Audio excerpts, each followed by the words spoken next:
오늘 함께 보실 말씀은 이사야서입니다. 구약성경 이사야 2장 1절부터 9절까지만 보겠습니다. 기도하겠습니다. 하나님, 이 시간에 말씀을 묵상할 때 함께 하시고 연약하고 부족한 것은 가리우시고 주님만 높임을 받으시옵소서. 의탁함 예수님의 이름으로 기도하옵나이다. 아멘. 폭풍의 언덕이라고 하는 책을 쓴 에밀리 브론테라고 하는 분이 있습니다. 격정적인 사랑을 기록한 폭풍의 언덕. 폭풍의 언덕이 마치 우리 인생 같습니다.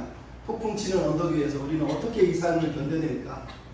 근데 에밀리 브론테라고 하는 분이 목사님 딸, 사실은 신부 딸이지만 살다가 나중에 자기 아버지의 목회를 돕기 위해서 결혼을 하는데 30세의 결핵으로 결국은 세상을 떠납니다. 젊은 나이에 너무 일찍 죽었지만 폭풍의 언덕은 세계에서 가장 뛰어난 영미 문학 중에 하나라고 얘기합니다. 근데 그분이 죽기 전이 아니라 무려 21살 때 쓴 시가 하나 있어요. 그 시가 이렇게 되어 있습니다. 나는 부귀영화를 가볍게 여기네. 사랑도 웃어 넘기네. 명예욕도 아침이 오면 사라지는 한때의 꿈일 뿐. 내가 기도한다면 내 입술을 움직이는 단 한 가지 기도는 제 마음 지금 그대로 두고 제게 자유를 주시옵소서. 그렇다 화살 같은 삶이 종말이 기다릴 때 그것만이 내가 바라는 것일 뿐. 삶에도 죽음에도 인내할 수 있는 용기, 자유로운 영혼이 될 수 있기를. 이런 시를 썼습니다. 21살의 나이에 이 여자분이 보고 있는 세상입니다. 하나님을 믿고 아버지를 위하여서 목회를 돕기로 작정하면서 그 어린 나이에 그 마음속에 가졌던 꿈인 거죠. 부귀영화도 명예도 자기에게는 아무 의미가 없다는 거예요. 자유로운 영혼으로 세상에 그 향락과 부귀와 명예에 얽매이지 않는 삶을 살고 싶다. 죽음이 오기까지. 이런 시를 사실 쓴 거죠. 여러분, 우리 영혼은 이 여자분이 꿈꾸고 있는, 이 여자가 말하고 있는 이런 자유함이 있습니까? 부귀영화, 에이 그까짓 것. 명예, 에이 그까짓 것. 그걸 바로 뻥 찰 수 있냐는 거예요. 그 여자분은 그것이 우리 영혼에게 행복을 주지 않는다고 믿었다는 거예요. 근데 우리는 여전히 삶을 살면서 행복해하지 않고 있습니다. 늘 말씀드리지만 행복을 자꾸 다른 데서 찾기 때문에 그 여자가 발로 뻥 차버린 것을 우리는 여전히 붙들려고 하는 거예요. 이 마음 안에 장터에서 너무 시끌시끌하게 매일마다 내 마음의 장터에서 이거 사라 저거 사라 울려대는 수많은 소리를 듣다가 하나님의 음성을 놓쳐버리고 내가 이걸 사면 행복하겠지, 내가 저걸 사면 행복하겠지, 자꾸 내 마음의 장터에서 사단이 던져주는 미끼들을 물고 우리가 그게 행복이라고 생각한다. 그니 우리 마음이 시끄러우니까 평화도 없고 기쁨도 없고 그런 거죠. 왜 평화가 없습니까? 왜 기쁨이 없습니까? 결국은 내가 에밀리 브론테가 우습게 여겼던 걸 우리는 너무 소중하게 여긴다. 그것에 집착하고 억척스럽게 그것을 그냥 내가 꽉 쥐고 소유하고 싶고 그것만 가지면 행복할 거라고 생각하면서 이 미몽에서 깨어나오지 못하고 있다라는 거예요. 거기에는 행복이 없다라고 에밀리 브론테가 얘기하고 있고 오늘 보면 우리가 읽은 이사야 2장이 얘기하고 있는 겁니다. 오늘 보면 이사야 2장은 마치 동상이몽 같습니다. 하나님과 이스라엘 백성이 같이 있는데 같이 함께 하는데 전혀 다른 꿈을 꾸고 있다는 거예요. 그게 하나님의 마음을 아프게 하고 있어요. 그래서 주님이 말씀하시는 거예요. 참된 행복은 거기에 없다라는 거예요. 오늘 보면 이사야 2장은 진짜 행복이 어디에 있는지, 우리는 어떤 행복을 추구하고 살아야 되는지를 사실은 들려주고 있는 거예요. 여러분, 진짜 행복이 어디 있습니까? 이사야의 음성을 빌어서 얘기하고 있습니다. 따라서 합시다. 하나님의 나라를 위해 삽시다. 하나님의 나라를 위해서 삽시다. 가장 행복한 삶은 우리가 하나님의 나라를 위해 살아갈 때라는 거예요. 여러분, 우리가 이사야 1장을 이미 읽을 것 같지만 이사야 1장의 내용이 뭡니까? 여러분, 구약성경이 어렵다고 생각하지만 차근차근 배우면 어렵지 않습니다. 은혜로 가득해요. 이사야서 1장은 하나님 아버지를 버린 자식들의 이야기, 그 하나님 여호와를 버려버린 자식들 때문에 아파하는 하나님 아버지의 아픔의 이야기가 썰어있어요. 자식들이 하나님을 버린 거예요. 자식이 하나님을 버려버린 거예요. 그러면서 세상 것을 취하고 우상 숭배를 하면서 스스로 예배를 드리고 있는 모습을 보면서 하나님이 너무너무 아파했단 말이에요. 그래서 그들에게 요구한 게 뭡니까? 회개하고 스스로 씻고 돌아와서 말씀을 배우고 내가 기대하는 삶을 살라는 거예요. 하나님이 기대하는 삶이 뭐였습니까? 이스라엘 백성이 소돔과 고모라 같은 삶이 아니라 창기와 살인자들의 성읍이 아니라 의와 정의와 공의가 다스려지는 의의 성읍, 신실한 성읍이 되는 게 하나님의 기대였다고 얘기하고 있어요. 아버지의 소원이라는 거예요. 그럼 하나님이 왜 그렇게 이런 갈급한 소원을 가지고 이스라엘 백성들을 대하고 있는 겁니까? 신실한 성읍이 되는 게 무슨 의미냐는 거예요. 신실한 성읍이 되는 게 어떤 의미냐는 거예요. 오늘 보면 2장이 그것을 이제 1절부터 4절에 들려주고 있는 거예요. 하나님이 이스라엘 백성이 그들 간절하게 돌아와라, 회개해라, 말씀에 순종해라. 왜 그렇게 신실한 성읍이 되라고 요구하냐 이거예요. 바로 그것은 오늘 보면 2장에 나오는 것처럼 하나님이 꿈꾸시는 나라가 있기 때문이에요. 하나님이 소원하시는 하나님 당신의 소원의 그 나라가 있다는 거예요. 그 나라를 이사야를 통해서 보여주고 있고, 우리가 그 아버지의 보시는 그 눈으로 하나님이 보시는 세상을 우리도 보고 그 세상을 위해서 우리도 살았으면 좋겠다라고 하는 마음이 지금 이사야 2장 1절부터 4절에 그대로 들려지고 있다는 거예요. 아버지가 꿈꾸는 세상. 여러분, 아버지와 아들이 행복한 이유는 두 사람이 마음이 맞을 때 아닙니까? 오늘 본문에 하나님이 행복하지 않은 이유는 하나님과 이스라엘 백성의 마음이 다르기 때문이다.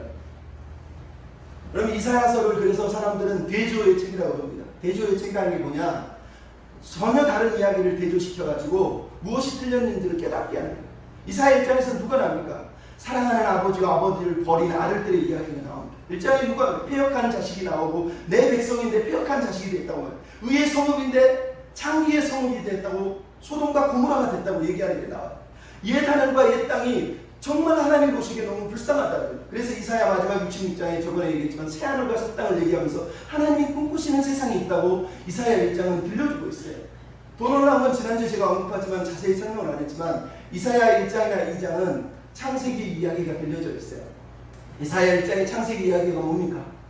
인간이 하나님을 반역하고 하나님을 버린 아담과 하와의 얘기가 1장에 등장하고 있잖아요. 아버지를 버리고 아버지를 반역한 이스라엘 백성들은 창세기 1장, 2장에 나오고 있는 3장에 나오고 있는 아담과 하와하고 똑같은 사람들이라는 것을 우리가 보게 된다는 거예요. 2장에서는 누가 나옵니까?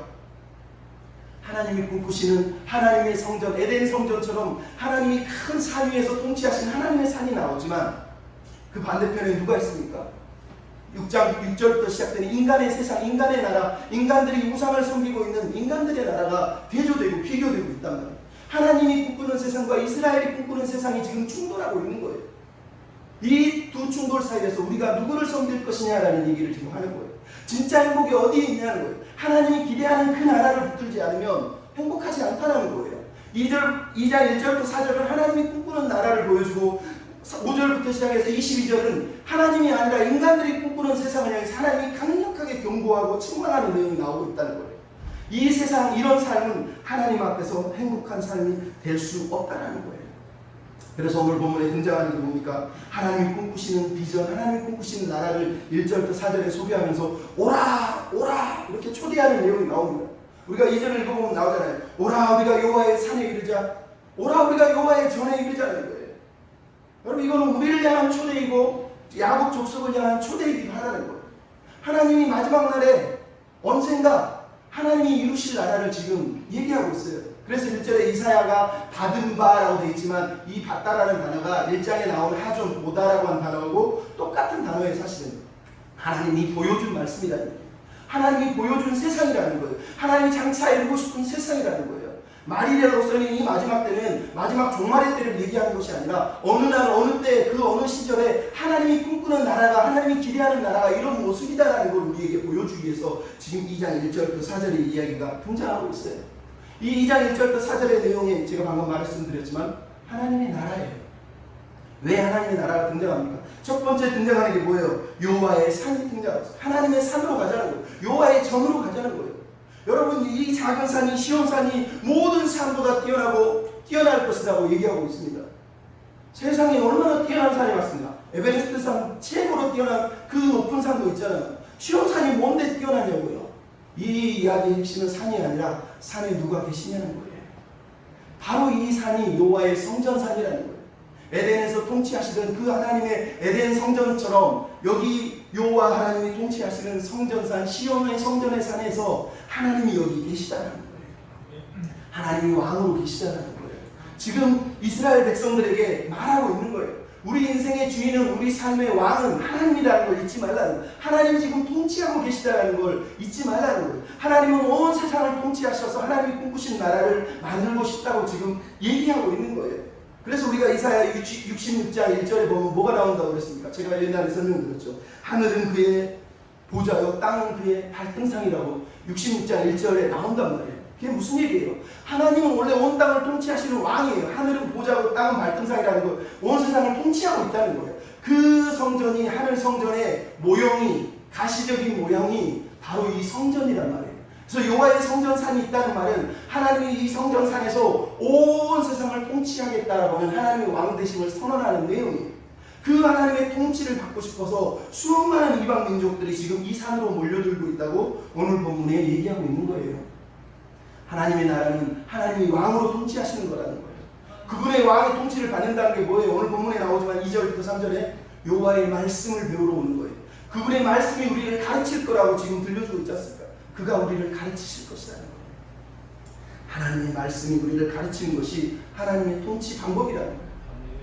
여러분, 이스라엘 백성들이 지금 이 하나님의 꿈을 배워야 되는 거예요. 그 길을 가르치고 그 길을 행하리라 라고 고백하는 이 이스라엘 백성들이 아닌 이방 백성들의 이야기를 들으면서 부끄러워하고 부러워해야 돼요. 왜? 원래 그 산에서 말씀을 듣고 배우고 행하는 사람은 이스라엘 백성이어야 되는데 지금 누가 이 일을 하고 있어요? 이방 민족들이 막 자기들끼리 오라 그러면서 몰려와서 강물처럼 몰려왔다고, 이 히브리어 단어를 보면 강물처럼 이스라엘 백성들이 아니라 이방인들이 성전으로 몰려오고 있는 거예요. 몰려와서 뭐래요? 하나님의 말씀을 배우고 그분이 가르치는 말씀을 듣고 그분의 말씀대로 행하리라, 그분의 말씀대로 살리라 라고 이방인들이 고백하고 있는 거예요. 하나님이 이사야를 통해서 말씀하는 거예요. 너희들이 부끄럽지 않느냐는 거예요. 진짜 하나님의 백성은 이렇게 말씀을 듣고 배우고 사는데 니네들은 말씀을 배우려고 하지 않는다는 거예요. 이방인들이 지금 고백한 것처럼 여호와의 도를 배우고 여호와의 말씀을 따라 우리가 살아야 되지 않느냐라고 말하는 거예요. 그러고 나서 그분이 통치하시면 무슨 일이 벌어집니까? 4절에 등장하는 내용이요. 다 같이 한번 읽어볼까요? 시작. 그가 열방 사이에 판단하시며 많은 백성을 판단하시리니 무리가 그들의 칼을 쳐서 보습을 만들고 창을 쳐서 낫을 만들 것이며 이 나라와 저 나라가 다시는 칼을 들고 서로 치지 아니하며 다시는 전쟁을 연습하지 아니하리라. 여러분, 하나님이 꿈꾸시는 세상이에요. 하나님이 통치하고 하나님의 말씀이 통치하는 세상은 전쟁하고 싸우는 세상이 아니라 서로가 전쟁 무기를 내려놓는다는 거예요. 평화, 샬롬 말 그대로 완벽하게 모든 것이 균형을 이루고 조화를 이루는 상태를 말해요. 그걸 우리는 다른 말로 얘기하면 행복이라고 말할 수 있어요. 진짜 행복, 분열이 없고 다툼이 없고 미움이 없고 시기가 없는 사랑으로 충만한, 화목으로 충만한 상태가 바로 샬롬의 세상이에요. 하나님이 다스리고 하나님이 말씀으로 통치하고 그 말씀의 통치를 받는 사람들은 평화를 누리고 삶의 행복을 누릴 거라는 거예요. 왜? 하나님이 판결하시니까, 하나님이 판단하시니까. 무슨 얘기입니까? 하나님의 말씀이 우리를 통치하니까, 하나님의 말씀이 우리를 다스리니까 내가 내 마음대로 내 뜻대로 아담처럼 자기 뜻대로 가지 않고 하나님의 말씀의 지배를 받으니까 평화가 임한다는 거예요. 여러분, 놀라운 말이 뭐 나오죠. 2장 3절에는 뭐라고 그러는 거예요? 그가 말씀을 가르치실 것이에요. 근데 4절에는 뭐가 있냐? 전쟁을 연습하지 않는다. 연습하다, 가르치다 두 개의 히브리어는 똑같은 말이에요. 라마드라고 해서 말씀을 배우는 사람은 전쟁하지 않습니다. 하지만 전쟁을 연습하는 사람은 말씀을 배우지 않는다는 거예요. 여러분, 하나님 말씀이 다스리는 사람은 전쟁하기에 뛰어가지 않아요. 미친듯이 전쟁하려고 달려들지 않는 거예요. 여러분, 말씀을 배우면 무기를 내려놓는 거예요. 무기를 내려놓는 거예요. 여러분, 우리 시대 가정을 보십시오. 저번에 드라마 부부의 세계, 그게 평화의 세상입니까? 물론 현실일 수는 있지만 우리 시대가 세상이 다 전쟁터예요, 말 그대로. 근데 전쟁터가 저 밖에만 있는 게 아니라 집에 있어요. 가정이 있다는 거예요. 여러분, 우리 가정이, 우리 부부가 말씀의 다스림을 받으면 무기를 내려놓는 거예요. 미워하고 시기하고 화내고 자기 욕심 부리던 그것들을 내려놓지 않겠습니까? 브라질의 동양선교회 황은철 목사님의 사모님 동운이라고 하는 사모님이 있습니다. 이분이 1998년에 온누리 가정사역 세미나에 초청을 받아서 강사로 40일 전에 준비를 하고 있었어요. 내가 한국 가서 선교를, 하나님의 마음을, 상담 심리학을 가르쳐야 되면서 집에서 준비를 한 거예요. 근데 날짜가 다가올수록 막 긴장하는, 우리 목사님 긴장하듯 벌벌벌 떠는 거예요. 그렇게 긴장하면서 준비를 하는데 어느 날 막 준비하는데 여보, 우리 같이 기도하자. 그래서 남편도 기도를 해도 같이 기도를 했대요. 근데 어느 날 준비하다 보니까 내가 남편을 위해서 밥을 준비해야지 이러면서 이제 일주일도 안 남았는데 남편을 위해서 식사 저녁을 준비한 거예요. 우리 아무리 바빠도 내가 아내의 직분은 다 해야지. 그래서 밥을 맛있게 만들어서 준비했는데 남편이 쓱 들어오더니 여보 식사는? 그랬더니 나 라면 먹고 싶어. 에? 아니 무슨 말이야. 라면은 내일도 먹을 수 있고 모레도 먹을 수 있다. 내가 당신을 위해서 이 바쁜 와중에 이렇게 맛있는 음식을 준비했는데 이걸 먹어줘라. 아니야 난 라면 먹고 싶어. 지금 라면 먹고 싶어. 결국은 남자가 이것을 라면을 먹었어요. 사모님이 그때부터 분이 나가지고 말도 못하고 남편도 얘기를 안 해요. 서로 3일 동안 얘기를 안 했대요. 근데 이 남자가 신기하게도 이 여자가 40일 준비하니까 계속 밤마다 기도하잖아요. 옆에 앉아서 같이 기도를 하더래요.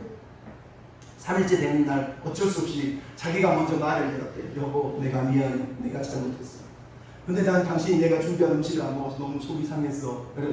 그랬더니 남편이 그래. 미안.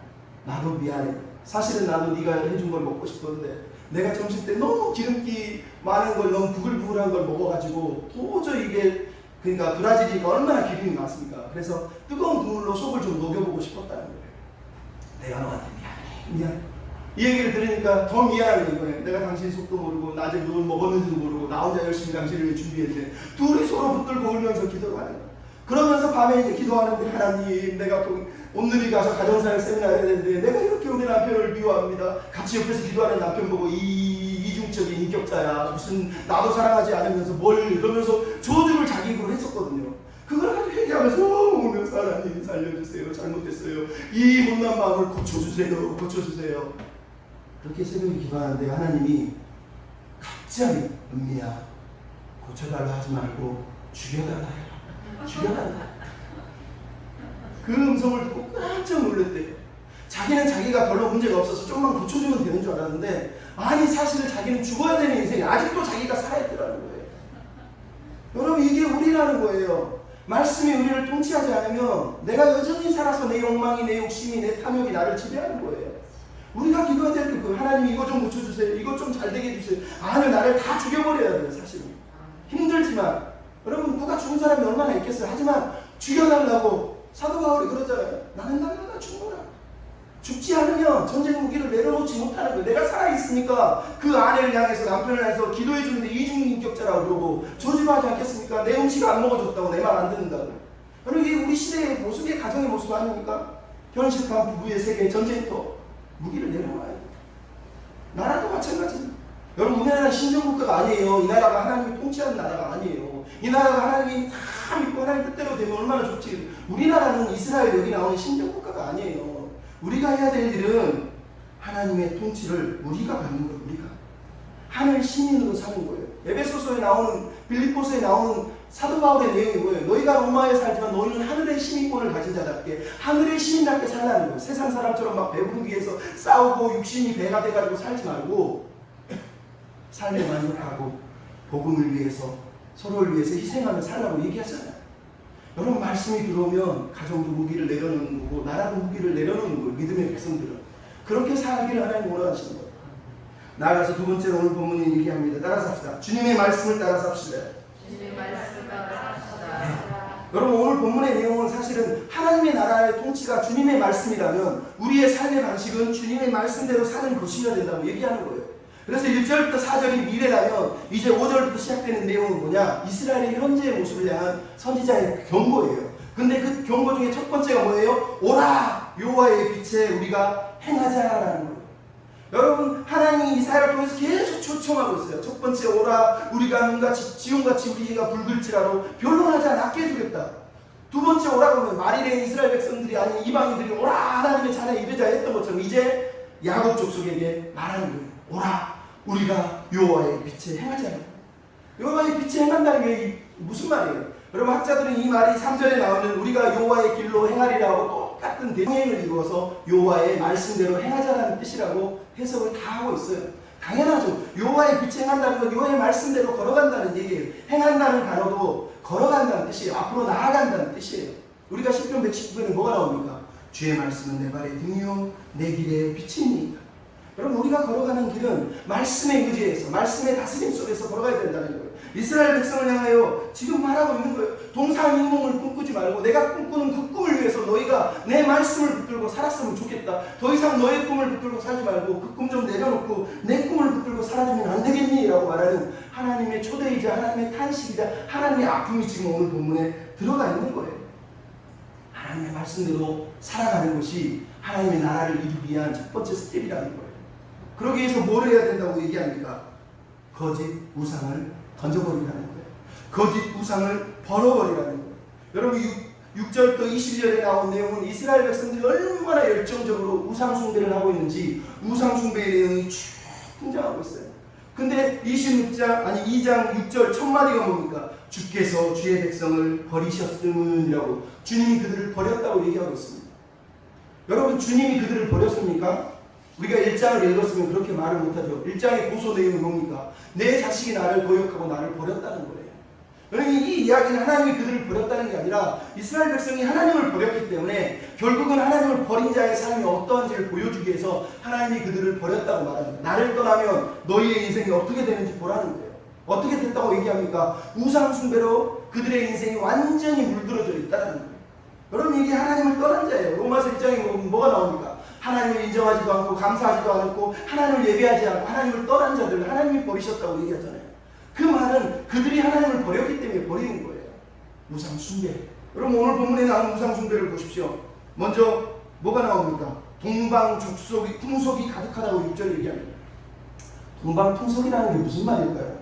여러분 이건 한글을 번역을 잘못해서 그렇고 실제 내용은 동방으로부터 가득하다는 거예요. 동방으로가 뭐예요? 동방이 어디입니까? 바로 바벨탑을 쌓았던 데를 성경은 동방이라고 얘기해요. 가인이 쫓겨났던 데 동방이라고 얘기해요. 하나님을 대적하는 사람들이 살던 곳을 바벨탑이 있던 곳을 동방이라고 얘기하는 거예요. 지금 그들이 뭐가 가득하다고? 동방으로부터 가득하다는 얘기는 동방으로부터 온 지혜, 동방으로부터 세상적인 것, 동방으로부터 온 것들을 통해서 자기의 인생의 만족을 채우려고 하는 동방의 자원을 들어쓰고 있다는 거예요.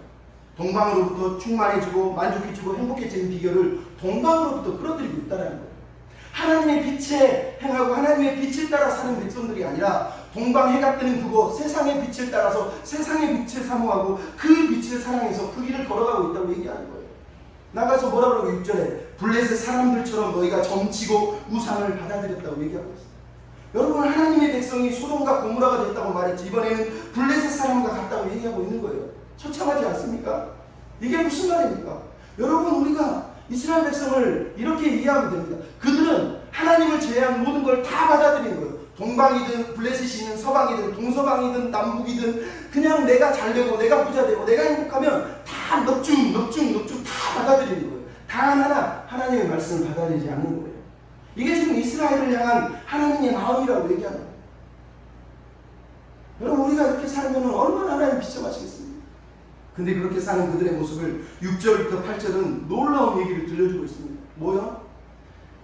동방으로부터 온 것이 가득하고 은금이 가득하고 마필과 병거가 가득하고 우상이 가득하다고 6절부터 8절에 얘기합니다. 가득하고 무한하다. 이게 무슨 얘기입니까? 이스라엘 백성들이 왜 우상을 섬겼느냐를 드러내는 거예요. 우상을 섬기는 이유는 그들이 그것들을 통해서 삶의 안전을 삶의 행복을 누릴 수 있다고 믿었기 때문에. 왜 은금 보화를 찾고 왜 마필과 병거를 찾습니까? 왜 우상을 섬기고 왜 동방으로부터 온 지혜를 의지하냐 이거예요. 그게 자기들을 행복하게 해줄 거라고 믿는 거예요. 안전하게 지켜줄 거라고 믿는 거예요. 하나님은 무능해 보인다는 거예요. 하나님은 나를 부자도 안 만들어주는데 저기 가니까 저쪽 동방에는 저기서 부자 된다고 그러고 여기는 병거와 마귀와 말과 병거를 가지고 있으면 국가가 강성해지면 자기를 보호해줄 거라고 믿는다는 거예요. 지금 이스라엘 백성들을 향한 맨 비난이 왜? 이사야가 이 시를 쓸 당시가 바로 우시야와 요담 시대예요. 여러분 우시야와 요담 시대가 언제인 줄 아세요? 이스라엘이 가장 강력한 군사력을 보유했던 또 하나의 시절이에요. 경제적으로 부유했고 가진 것이 많았고요. 넘쳤던 시절이에요.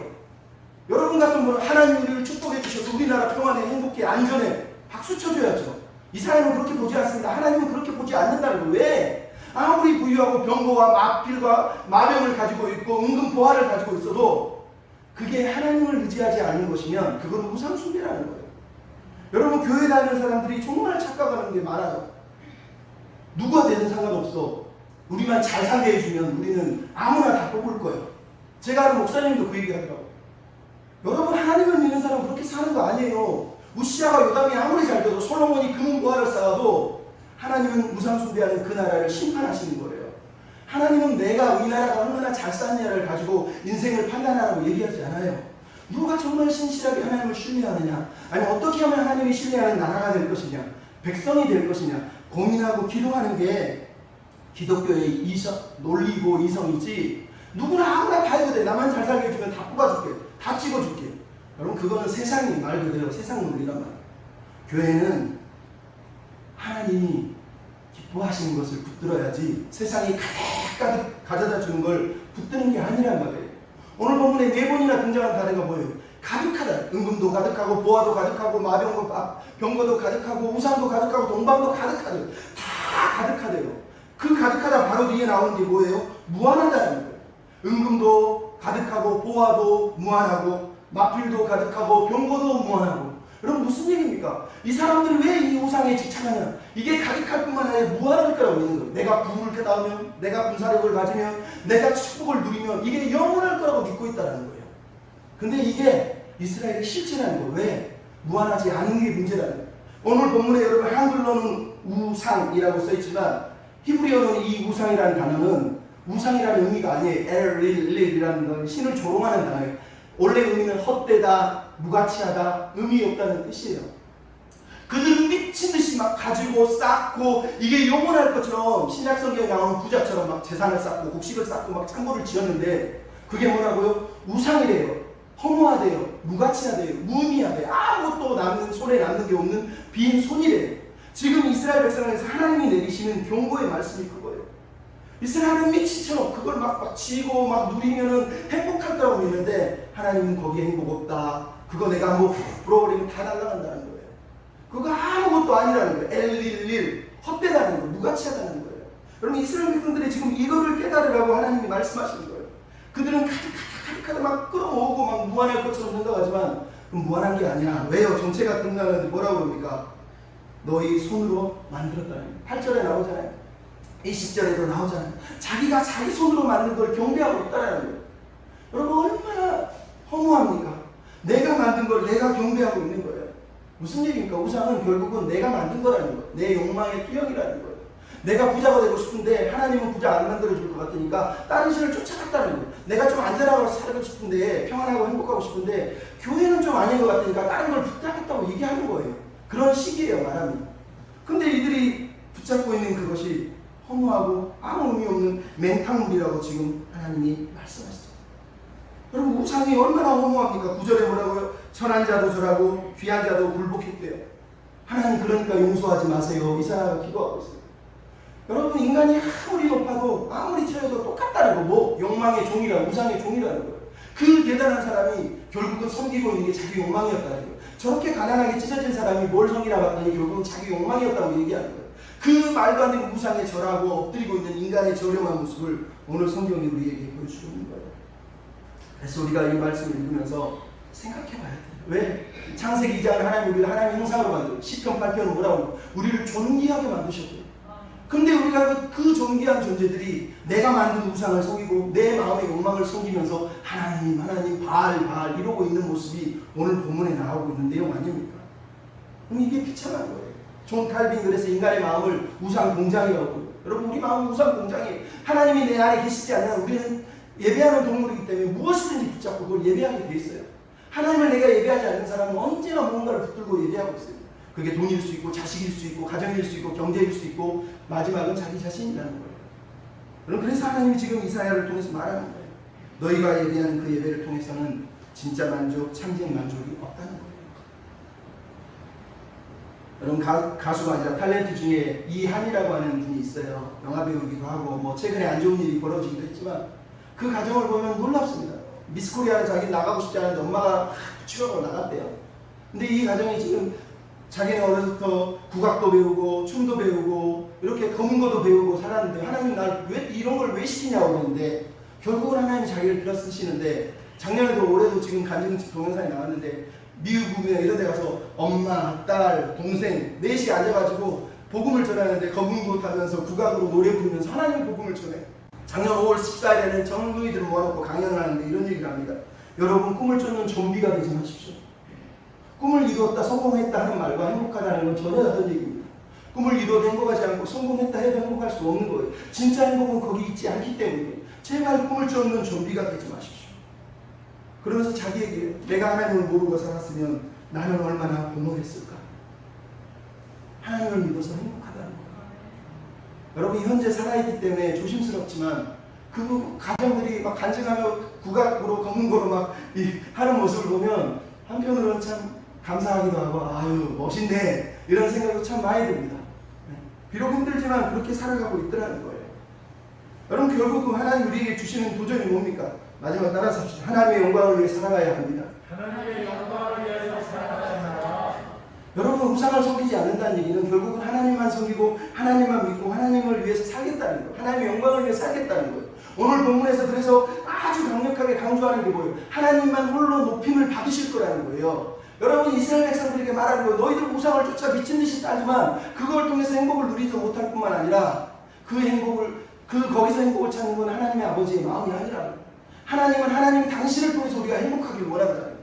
하나님이 높임을 받는 걸 통해서 우리가 행복해지는 백성이 되길 원한다는 거예요. 왜 하나님의 영광을 돌려야 됩니까? 오늘 본문에 나왔죠. 5번이나 언급합니다. 그날 여호와의 날 진동하실 때가 다가온다는 거예요. 11절, 12절, 19절, 20절, 21절에 등장하잖아요. 심판. 하나님의 심판이 있을 거라는 거예요. 하나님이 심판하실 거라는 거예요. 어떤 심판? 우상을 섬기는 자들을 향해서 심판할 거라는 거예요. 그래서 사람들이 뭐가 나옵니까? 10절, 29절, 21절에 토굴로 바위틈으로 막 숨는 모습이 나오잖아요. 이게 계시록 6장에서 정확하게 나와요. 6번째 인을 딱 떼니까 사람들이 바위틈에 숨어서 제발 우리를 숨겨주세요. 우리를 보호해주세요. 이러면서 피하는 모습이 나온단 말이에요. 이 이사야를 계시록이 인용하고 있는 거예요. 근데 이 심판이 하나님이 우상을 섬기는 사람들을 향해서 심판할 거라는 거예요. 그래서 여러분 11절 12절에 나오는 내용이 뭡니까? 모든 높은 자, 교만한 자, 거만한 자, 자고한 자, 높은 산, 높은 나무, 그 다음에 15, 16절에는 망대, 성벽, 배, 아름다움, 군사, 무역, 자기 자랑 이런 모든 것조차도 하나님이 다 심판할 거라는 거예요. 그 심판이 끝나면 어떻게 된다고요? 17절, 20절에 나오죠. 교만한 자는 낮아지고 18절에 우상은 없어지고 20절에 경배하던 우상을 너희가 이 쓰레기였네 하고 집어 던질 거라고 얘기하고 있는 거예요.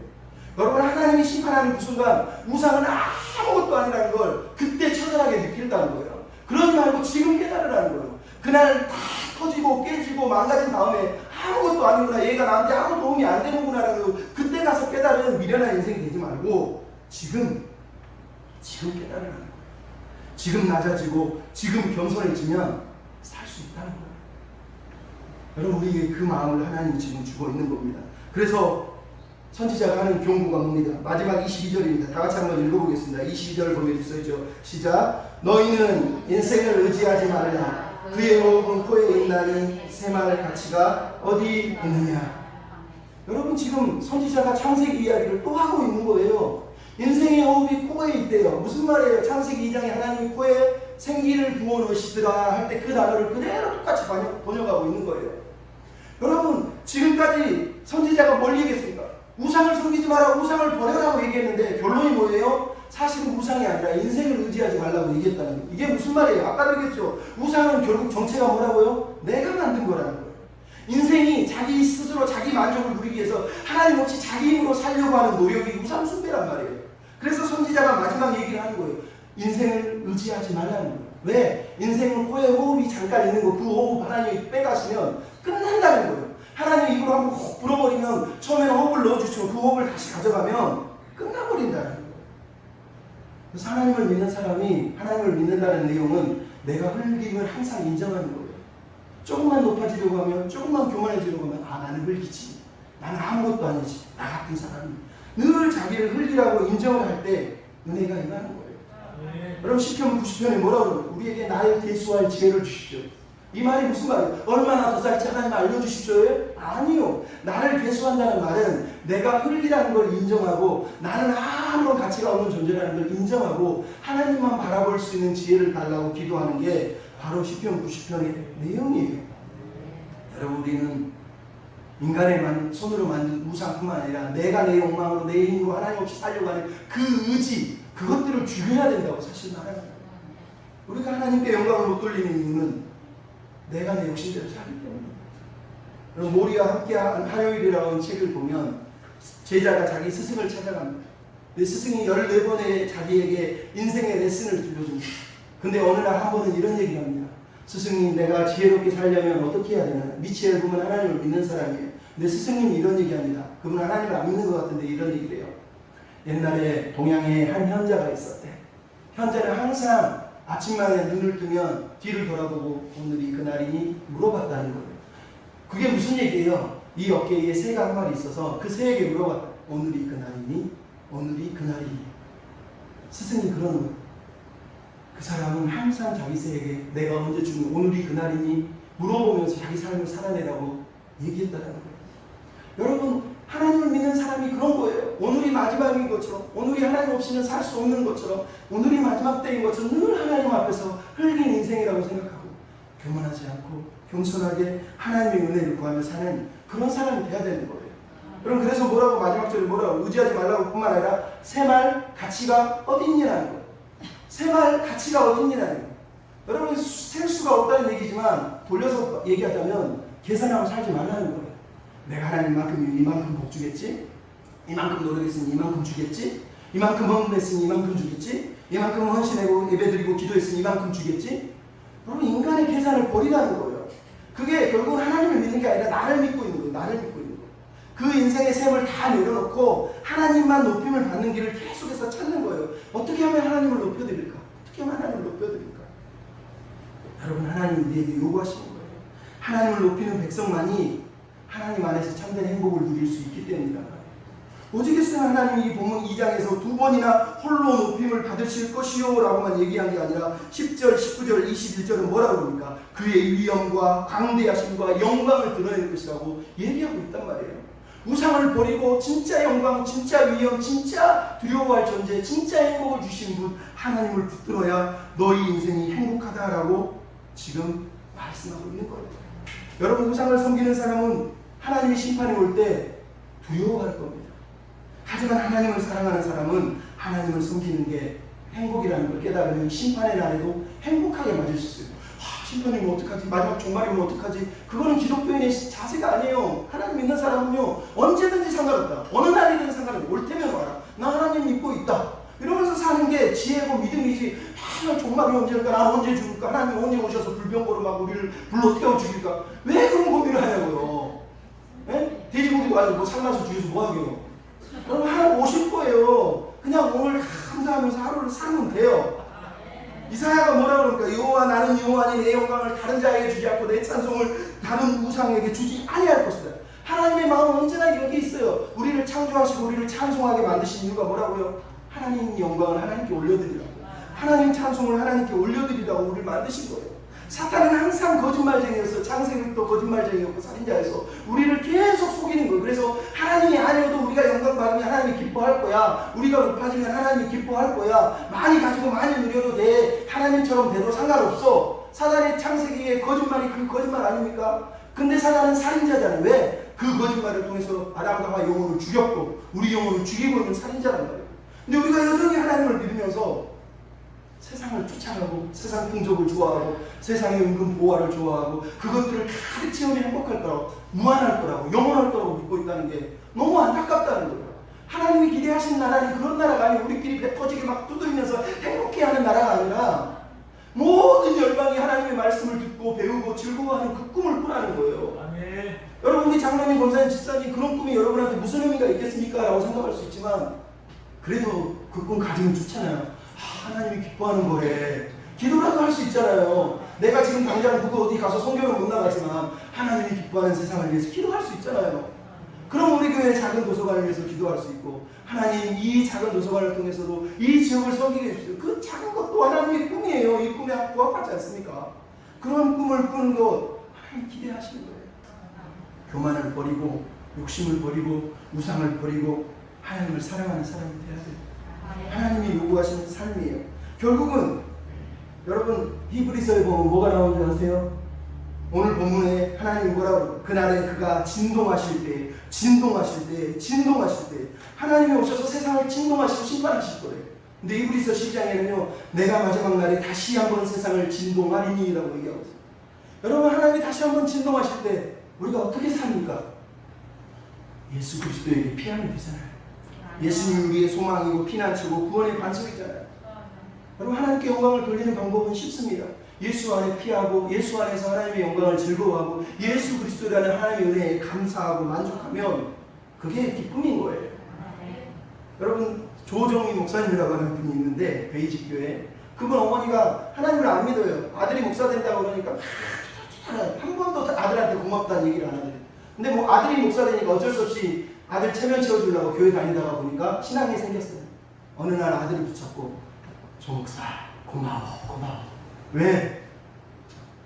아드님 때문에 내가 예수를 믿게 돼서 너무 고마워 그러더라는 거예요. 여러분 이것처럼 행복한 게 없어요. 평생 세상 우상을 붙들고 거짓 신들의 세상에 살다가 처음으로 하나님의 세상에 들어와서 너무 행복하더라고요. 여러분 어떤 사람이 쓴 글에 그런 게 나옵니다.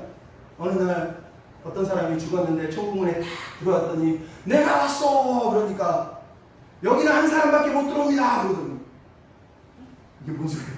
다시 돌아와서 한참 고민하다가 다시 가서 제가 왔습니다 그러니까 어서 오시오 드디어 한 사람이군요 이러더라는 거예요. 여러분 무슨 말인지 알겠습니까? 나하고 예수님이 따로 걸어가면 그건 천국에 못 들어갑니다. 예수님이 내 안에 내가 예수 안에 있어야 된다. 같이 가는 거예요. 같이 삶의 모든 조건이 그런 거예요. 영광도 내 영광 따로 예수님 영광 따로 내 행복 따로 예수님 행복 따로 내 명예 따로 예수님 명예 따로 그럼 절대로 하나님 받으시지 않습니다. 오직 예수 그리스도만 높임을 받으셔야 되고 오직 그분만의 영광을 받으셔야 되고 오직 그분의 이름만이 존귀함을 받으시도록 살아내야 되는 거예요. 그럴 때 하나님이 기뻐하시는 거예요. 그럼 제가 아는 목사님이 그런 얘기를 하더라고요. 제발 신앙생활 할 때 그와 같이 살지 말고 자녀의 신앙을 가져. 무슨 얘기 아시겠어요? 그 아들은 부모가 없으니까 자기 입으로 끙끙거리면서 뭔가를 이뤄내지 않으면 그거 없으면 못 산다고 믿는 게 고아라는 거예요. 하지만 아버지가 있으면 그렇게 안 해도 되잖아. 좀 실패해도 되고 넘어져도 되고 아버지가 지켜줄 건데 뭘 걱정하냐. 왜 끙끙거리고 미친 듯이 사냐. 그 고아냐 너희들이 그러더라고요. 그럼 하나님 믿는 사람은 고아가 아니잖아요. 저거 안 가지면 뭐 무슨 일 생겨요? 아니잖아요. 하나님 거라며요. 하나님이 다 지고 계신다며요. 그냥 우리 하나님 믿고 자녀의 믿음으로 그냥 살면 돼요. 실패해도 넘어져도 당당하게 나 하나님 믿습니다. 하나님 믿습니다. 이런 믿음이 필요한 거 아닙니까? 그래서 여러분 이사야에 보면 13장 16절에 주는 우리 아버지시오. 우리는 진흙입니다. 진흙입니다. 여러분 하나님께 영광을 돌리는 비결이 다시 등장합니다. 우리가 진흙이라는 걸 알고 하나님의 아버지라는 걸 알고 세상의 자원이 아니라 하나님을 통해서만 내가 산다고 믿고 그렇게 살아내야 되는 거예요. 여러분 이사야가 어떻게 죽었는 줄 아세요? 이사야는요 아마샤 왕의 사촌이라요 왕족이에요. 귀족이에요. 왕족이. 그래서 왕궁 선지자라 왕궁을 들락날락하면서 왕에게 하나님 말씀을 전한 거예요.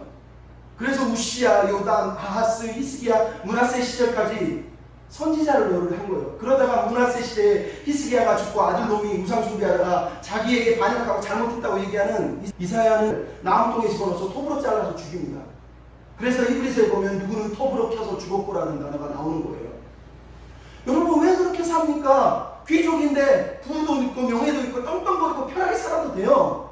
근데 이사야는 그렇게 살 수가 없었어요. 왜? 하나님 말씀이 자기를 통치하니까 우상이라고 하는 세상 것들이 거짓 신들이 진짜 신이 아니라는 걸 믿으니까 하나님의 꿈을 붙들고 하나님의 비전 때문에 자기 목숨을 버리면서까지 왕궁에서 임금들을 향해서 오늘 본문에 나오는 것처럼 우시야, 요담, 아하스, 히스기야, 므낫세에게 하나님 말씀을 직언하는 걸 보잖아요. 이게 믿음의 사람인 거예요. 이 믿음을 이어받은 게 느헤미야 같은 사람인 거예요. 혼자 왕궁에서 페르시아에서 행복하게 넉넉하게 막 살아도 되는데 하나님의 꿈 때문에 하나님의 말씀 때문에 하나님이 아파하시고 하나님이 꿈꾸신 나라 때문에 세상 나라가 아니라 하나님의 나라가 세워지기를 소망하면서 초리와 같이 자기의 부와 명예를 내려놓은 거라는 말이에요. 우리가 여전히 거짓 신들을 사랑하고 가짜 신을 붙들고 헛되고 무가치한 것을 붙들면서 이게 하나님인 것처럼 이게 내 인생을 행복을 책임져 줄 것처럼 살면 하나님이 기뻐하시겠습니까? 마지막 얘기만 하고 마치려고 합니다. 이스라엘의 선교사 중에 한 분 최요나라고 하는 분이 있습니다. 이분이 이스라엘에 가가지고 선교를 했는데요. 선교사가 된 것도 재밌어요. 사실은 어려서 예수를 안 믿었는데 소록도에 갔는데 자기 몸에 피부병이 있어서 나으려고 갔대요. 근데 소록도에 갔더니 막 눈도 코도 막 손도 다 일그러진 사람들이 막 찬송을 부르고 성경 통독을 하더래요. 깜짝 놀래가지고 할머니 할아버지 아니 가족들한테 버림당하고 눈도 없고 코도 없는 사람들이 왜 이렇게 하모니카도 불면서 막 찬양을 하더래요. 어떻게 이렇게 젊은이 하나님이도 그러면서 그 일그러진 손으로 쌀밥을 쥐어주고 떠나는 날 5,000원을 쥐어주면서 예수 믿어 그러더라고요. 충격을 받고 이 사람이 피부병은 아무 문제가 아니래. 피부병 낫고 안 낫고가 중요한 게 아니라 저 사람들이 가지고 있는 행복을 나도 갖고 싶어. 그래서 예수님을 믿었다는 거 아니에요? 그리고 선교사를 나갔는데 어느 날 유대인들에게 선교를 하는데 유대인들이 예수를 받아들일까요? 안 받아들이죠. 왜? 유대인들은 전통적으로 예수는 가짜 선지자라고 가르치기 때문에 예수님에 대해 믿지 않고 받아들이지 않는 거예요. 그러니까 유대인들을 속이는 그 성인이 얼마나 힘들겠습니까? 그래서 어느 날 몇 년 만에 안식일날 한국에 와가지고 한국에서 선교대에 참석해서 기도를 하는데 앞에서 노래를 부르고 찬송을 하는데 귀에 하나도 안 들어오더래요. 근데요, 저기 안내하는 인도하는 분이 우리 하나님의 영광을 구하며 기도합시다.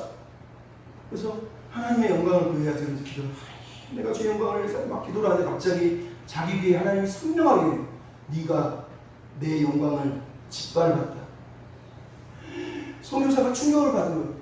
선교사로 평생을 힘들게 살았는데 내가 하나님의 영광을 짓밟았대요.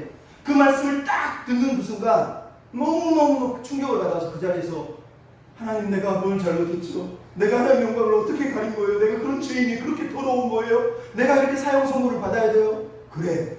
그런데 그때 들려주고 보여준 게 그거예요.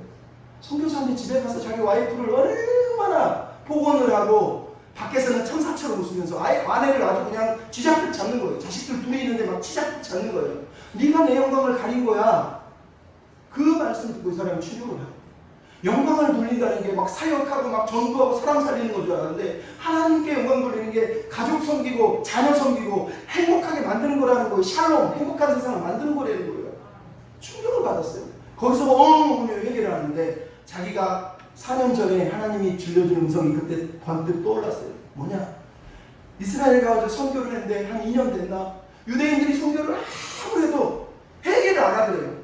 성경을 가르쳐도 믿지 않고 듣지도 않고 어느 날 버스 타고 집으로 돌아오면서 막 입에서 저주가 나오면서 유대인 이러면서 내가 니네들 다시는 성경을 막 마음속에 미움이 막 불불 일어나더래요.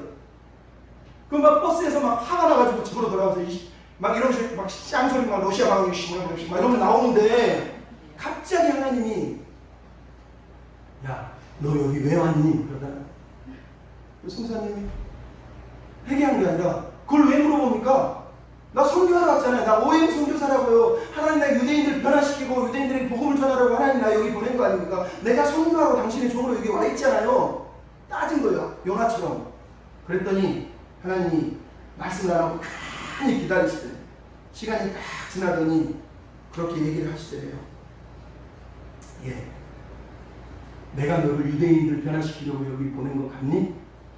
내가 유대인 바꾸려고 너 여기 보낸 거 같니? 나는 너를 바꾸려고 여기 부른 거야.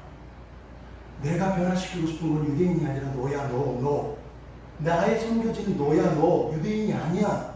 네 선교의 대상도 너 자신이야. 너 그걸 왜 모르니? 충격을 받고 있어요. 그게 떠오르더라. 여러분, 선교사에게 가장 큰 장애물은 선교사 자신이에요. 목회자에게 가장 장애물은 자기 자신이에요. 장로님, 권사님, 집사람 마찬가지. 내 신앙의 가장 큰 적은 여기 나예요. 내 아내도 내 아들도 내 자식들도 사랑하지 못하는데 무슨 내가 선교사입니까? 그래서 이 사람 원래 이름이 최지현인데 최요나라고 이름을 바꿔서 최요나 선교사라고 부르고 있어요. 여러분, 우리가 하나님의 영광을 짓밟고 있는 거예요. 막 사역하고 소리 지르고 막 자가서 전도하고 막 그러면서 자기 집, 자기 자식들, 내 주변에 있는 사람들을 하나 못 섬기는데 무슨 우리가 하나님의 영광을 돌린다는 거예요. 오늘 본문의 얘기가 그 얘기예요. 하나님의 영광을 위해 사는 건 화려한 걸 쫓아다니는 게 아니에요. 좀 화려하지 않아도 좀 가진 것이 없어도 정결하게 살고 행복하게 살고 같이 찬양하면서 그렇게 하나님의 영광을 위해 살아가는 그거, 왜 하나님 우리에게 기대하시는 거라는 거예요. 여러분, 우리 늘 올 때마다 오늘 아침에도 불렀지만 행복이라는 이 찬양 너무 좋지 않습니까? 나는 좀 화려하지 않지만 가진 것은 좋지만 손에 들고 있는 것도 좋고 때로는 억울하고 눈물 날 일은 많지만 그래도 행복할 수 있어요. 왜?